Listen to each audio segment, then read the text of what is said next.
This video is sponsored, but not necessarily endorsed, by PlayAsia, a website where you can find an assortment of Eastern and Western titles. Plus, you can find a wide variety of other goods, including merchandise and electronics. This video is also sponsored, but not necessarily endorsed, by JList, who I haven't mentioned in a while, which is why I'm mentioning them. JList is largely a weeb website where you can find an assortment of anime merchandise, erga games, manga, and hentai. There's also lewd cosplay items and plenty of other Eastern kink shit on here as well.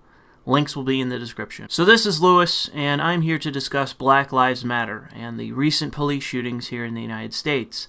This commentary is based on viewer demand, and I'd like to thank those of you that voted in the original poll. The script for this commentary took longer than expected due to the amount of content that there is to cover here, and the fact that I've had to rewrite it 4 times. On top of that, this topic has been done to death by other commentators, which raises the question of why you guys actually want me to cover this. If I had to guess, it would be a mixture of morbid curiosity and the fear that race relations in America are regressing significantly and in a short span of time despite the best efforts of white liberals. I, as a white liberal, do not want race relations to regress, as racism is a collectivist dogma best left in a bygone era. So before we get to Black Lives Matter, I want to take a minute and cover the issue of policing in America. Suffice to say that policing in America is a problem at the moment. You have heavily armed, undertrained, overly aggressive, and incompetent cops making entire departments look fucking terrible. You have prosecutors and even juries tossing out cases that appear to be deliberately spiked in order to protect those same cops. You have commentators, publications, and politicians wrapping themselves in the cloak of loving police while opposing them at the same time on healthcare, pensions, and unionization. Right-wing commentators in particular have found fertile ground to lash out and blame the left for something that is outside the bounds of the quote-unquote left.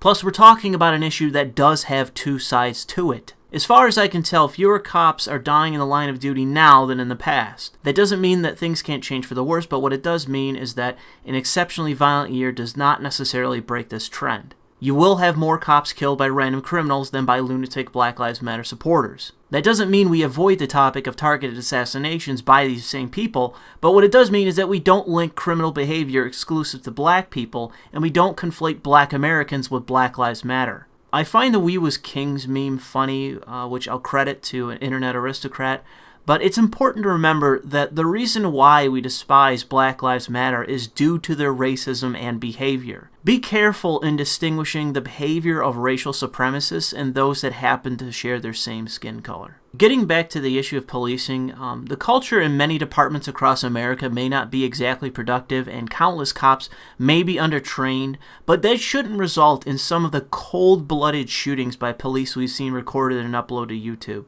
In my opinion, policing in America needs to be studied, and new regulations need to be put into place to better train officers before they hit the streets, because the lunatic fringe is damaging what should be a positive image of keeping criminals away from law-abiding citizens. As I've said in the past, I've studied constitutional law, I worked 5 years as a guard, and now I'm a private investigator.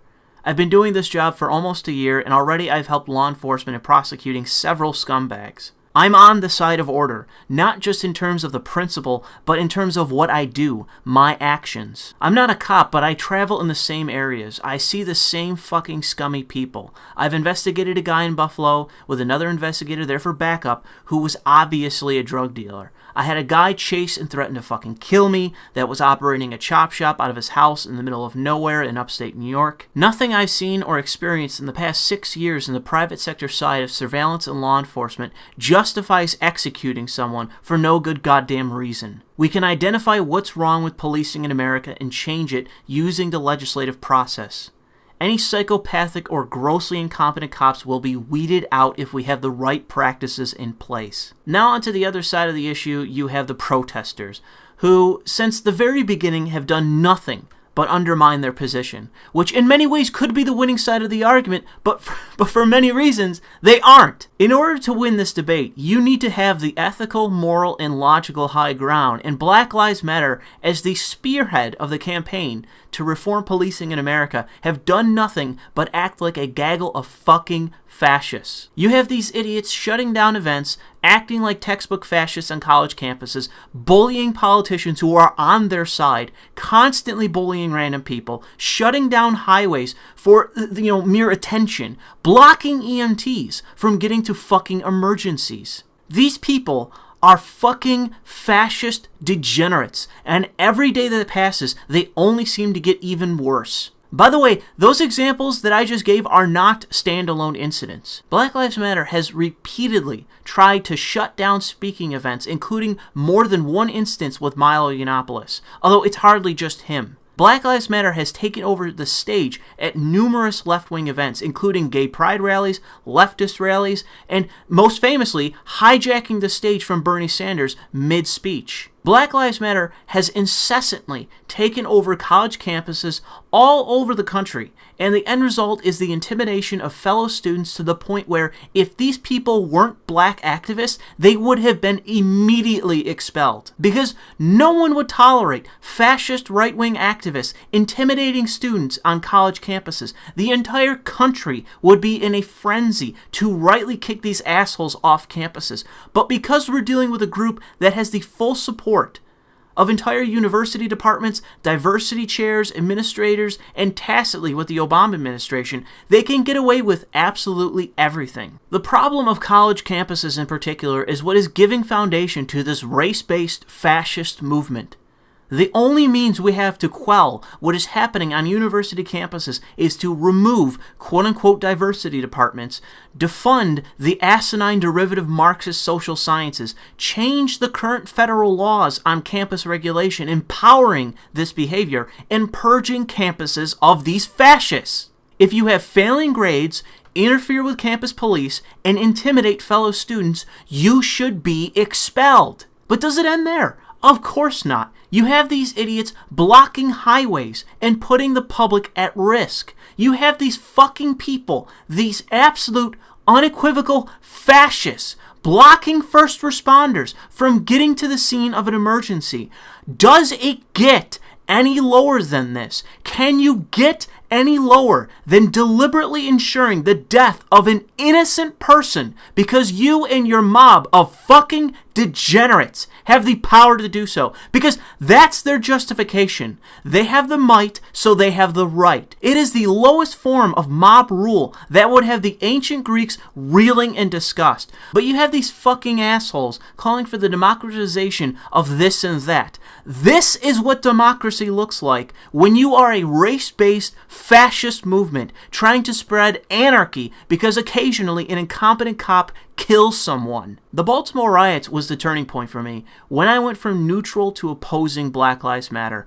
The problem was not that the rioters were doing anything more than looting, burning shit, and attacking police, but it was the fact that you had specifically Black Lives Matter supporters defending the riots.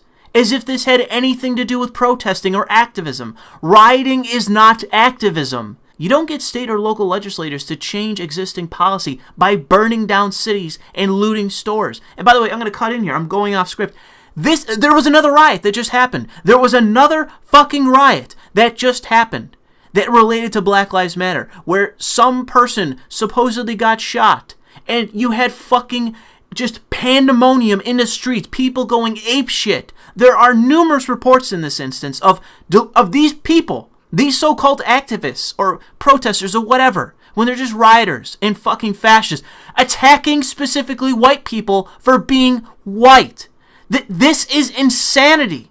We need to fucking talk about the fact that this race-based fascist movement is attacking people based on their race. A problem that plagues Black Lives Matter, and in many ways Black American activists, is the deadly combination of a clear victimhood complex, narcissism, being deeply illiberal, being ignorant outside of utopian nonsense, and being obsessed with identity politics. Anytime you look into the hardcore activists that are in or sympathize with Black Lives Matter, you find liars, opportunists, mental defectives, and dogmatists. Dogmatists being the bread and butter for any movement based on race, because the dogma that has engulfed the minds of these activists is like the black version of being a member of the Aryan race. I don't know enough about this race-based dogma to fully explain it, and I'm sure like many other dogmas, there are 100 variations of essentially the same thing, but it's easy to recognize what I like to call Pan-African Marxism. It's this nebulous attraction towards anything African that spirals into conspiracy theories, derivative-Marxist theory, beliefs of racial superiority, and violent radicalism. Here's the easy explanation of what I mean.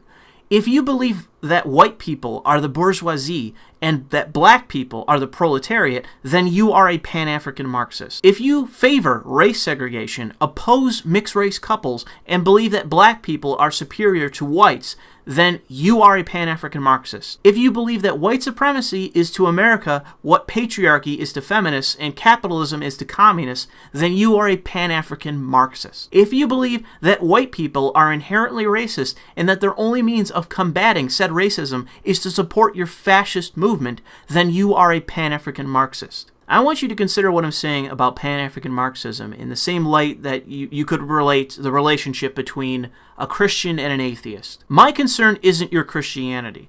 The overwhelming majority of Christians in America are innocuous. Some aren't in terms of politics, but we don't have Christians going around fucking with people like a gang would. However, when compared to Black Lives Matter, the difference is obvious. All it takes is one video of a group of Black Lives Matter supporters bullying random elderly people to realize that you're dealing with a gang doing evil with the blessing of their own conscience. You want to believe a bunch of conspiratorial bullshit? That's fine by me. But the minute you hit the streets like a bunch of fucking brown shirts, then we have a problem in society. We have a roaming gang of deluded fascists acting out because they believe some bullshit about how the inferior white man is restraining them. When these retards chant, "We have nothing to lose but our chains," they are reinforcing the delusion that they have their backs to the wall and that the only way forward is through whitey. This is some 20th century Marxist bullshit come back to life. It's a zombie ideology that died before I was even born, but has been brought back to life by bad policing gone viral and insane professors. I suggest watching some of Sargon's videos on these professors because they do exist. There's an even more complex angle in this topic that I'll mention, but I don't want to overshadow the primary concern, that being Black Lives Matter as a movement.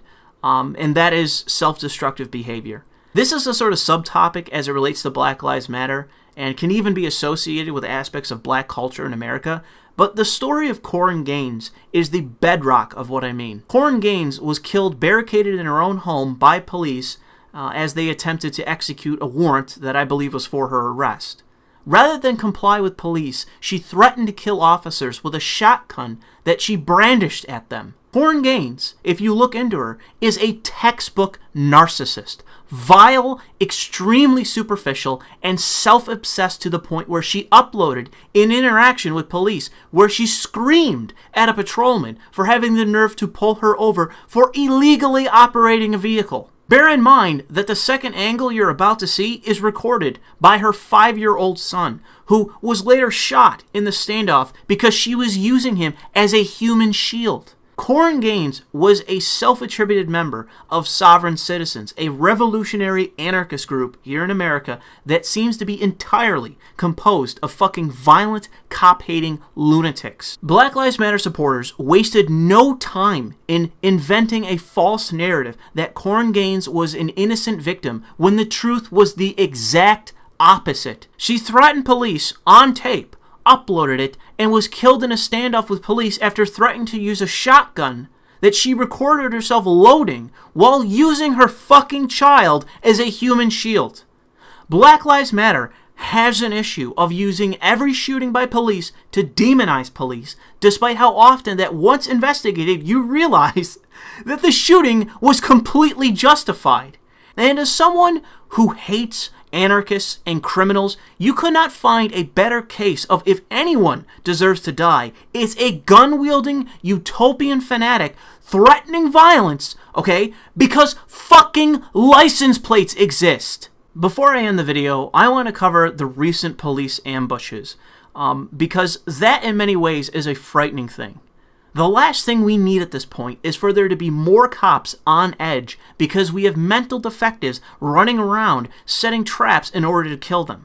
The first widely publicized instance that I was aware of this brand of ambush terror tactic was 2 NYPD officers who were ambushed in their patrol car by a deranged gunman. The assassination came a week or so after a grand jury failed to indict the officer that was responsible for the death of Eric Gardner. This was the tattooed officer that choked out Gardner and inadvertently killed him. A week before that, the cop that shot Michael Brown while being attacked, or when he was about to be attacked, had also failed to be indicted by a grand jury. I don't have the time to delve into each of these cases, but from the looks of it, the Brown shooting in Ferguson appeared justified, and the Gardner case appeared to be a matter of incompetence rather than malice. These failures to indict can be criticized and were of course protested, but the end result of everything was 2 cops being assassinated by a lunatic that clearly sympathized with Black Lives Matter.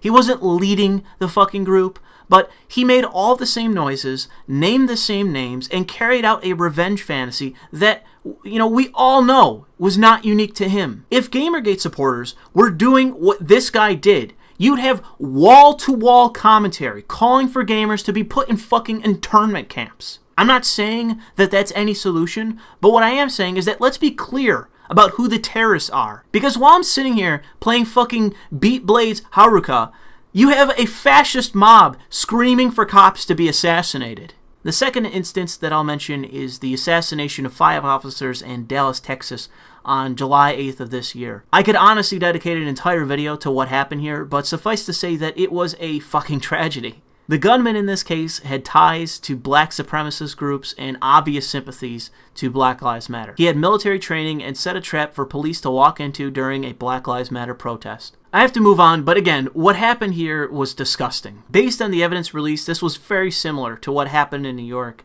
in that it was a premeditated ambush targeting police, except in this case, you had severely worse results. The final attack on police that I want to mention is what happened in Baton Rouge, Louisiana. From what I've read, there were protests occurring in Baton Rouge just days before the attack occurred by none other than Black Lives Matter, including some of their biggest figureheads. In this attack, 3 officers died, but what I want to do in ending this is focus on the gunman. The guy's name was Gavin Long, but his moniker online was Cosmo. Gavin was basically a life coach. He wrote books, he had a podcast, and even had his own YouTube channel. I spent around 3 or 4 hours combing through his website, his social media accounts, and even his YouTube channel. On the surface, the guy appears to be an entrepreneur, but after spending as much time as I did looking at his material, I think it's safe to call the guy an absurdly narcissistic pseudo-intellectual. I'm going to stress pseudo-intellectual because if you listen to this guy for any amount of time, you'll realize that he's talking pure sophistry. Everything he says is a platitude or a barely coherent statement about masculinity or being healthy, but none of it is based in anything more than sophist babble. As you can imagine, the guy is the textbook definition of a Pan-African Marxist. Superficial, travels abroad to explore other nations that he desperately wants to tie to his own identity, and of course is completely dogmatic in his belief about racial mixing. On top of all that is his legitimately quasi-religious belief in social justice, which is a mutation of the Marxist notion to a more race-based utopian dogma. The guy speaks to this issue countless fucking times, all over his social media and content by saying, "Listen, my religion is the religion of justice. I might wear the ankh, I've studied, I was a Christian once, I was a Muslim once, I was all that. But my religion is justice." He defends the other terror attacks on police, and it makes it clear that violence is the only means of seeing a Pan-African Marxist utopia achieved. So when people talking about don't defend yourself, just pray and believe and march and peaceful protests, I don't know. That's just not me, though. I follow nature. I'm in tune with nature. Nowhere in nature you gonna see a goddamn lion protesting when a gang of hyenas come to attack his ass. He ain't gonna be peaceful protesting, holding up signs. You're not gonna see it in nature anywhere, because self-preservation is the first law of nature. Every animal in nature. I know human beings are not animals, but you have the right to preserve yourself. Suffice to say that this guy was a prime candidate for another one of these attacks. He's deluded, narcissistic, superficial, and radical enough to follow through with the rhetoric coming from Black Lives Matter over the issue of bad policing. All one has to do is directly listen to him and do the minimal amount of research to see where his sympathies lie and, to know why he did what he did. 100% of revolutions, of victims fighting their oppressors, from victims fighting their bullies, 100% have been successful through fighting back, through bloodshed. 0 have been successful just over simply protesting. It has never worked, and it never will. You gotta fight back. That's the only way a bully knows to quit. He doesn't know words. He can't understand words, I promise you. He doesn't understand protests. If y'all want to keep protesting, do that. But for the serious ones, the real ones, the alpha ones, we know what it's going to take. It's only fighting back or money. That's all they care about. Revenue and blood. Revenue and blood. Revenue and blood. Nothing else. Don't even think about it. You see, that's what separates me from the 7 billion. And that's why I'm so powerful, because I stand on my rights. And if you go back to my episode, I give you an example of when I stood on my rights. If I'm peaceful protesting and they come up, that's why I don't go to protest, because I know I speak well, I'm articulate, I can motivate, I can inspire. And those are the ones they arrest. So I know they would try to arrest me, and I know I would die right there, because you're not going to kidnap me. I know my rights, but I stand on my rights. That's what separates me. That's why they're so afraid of me. They're like, no, because that's the key. If what I got in me, the courage, the tenacity, the bravery, if that spreads, then it's all over. Because that's what the revolution is once it gets to the point where people stand on their rights. It's not knowing your rights. Knowing your rights is nothing to a bully. It's nothing to a demon. It's nothing to a devil. You got to stand on your rights, just like George Washington did, just like all the other white rebels that they say. You know what I mean? And we celebrate and salute. Let me tell you and I want to leave you because I don't want to make this video extra long, but let me tell you our mindset in Africa. One of the elders was telling me our mindset before the Europeans even arrived, right? Before they was, still in the mountains and stuff, our mindset was this. When we would battle with outside, entities that would come in, say the Asians or whatever, Middle Easterns would come in, this was the mindset. When the men would go out to fight the enemy, you wouldn't come. The woman would tell her man, if you come back here defeated, I'm killing you. You get what I'm saying? The man knew he couldn't go home. Either he killed his enemy or he died. That's it. Because the kid sees that. You see that? If the kid sees that shit, well, damn, my daddy came home and he got his ass whooped. And he just a bitch. What you think the kid gonna grow up? I'd rather have this motherfucker die. At least now the kid knows to stand for something. You see, so this is a mental disease. This is what I'm talking about, the holistic aspect of the shit. Y'all taking on mental diseases. This shit is deeper than you can even imagine. Some shit that you didn't see, so you take it on. So you think it's wrong when you fight back, but you celebrate it when somebody else fights back. But hey, salute to the rebels, man. I'm out here. I'm in these streets. You look up, you get up, and don't ever give up. I'd like to once again thank those of you that voted in the poll, and I'll continue to do my best in getting out the content that I promised to do. Like I said at the start of this video, be sure to check out the affiliate links in the description. If you have the means and the time, be sure to share my content, as I rely completely on you guys to help grow my channel. You can find me on Facebook and on Twitter. Those links are also in the description. Otherwise, thanks for listening.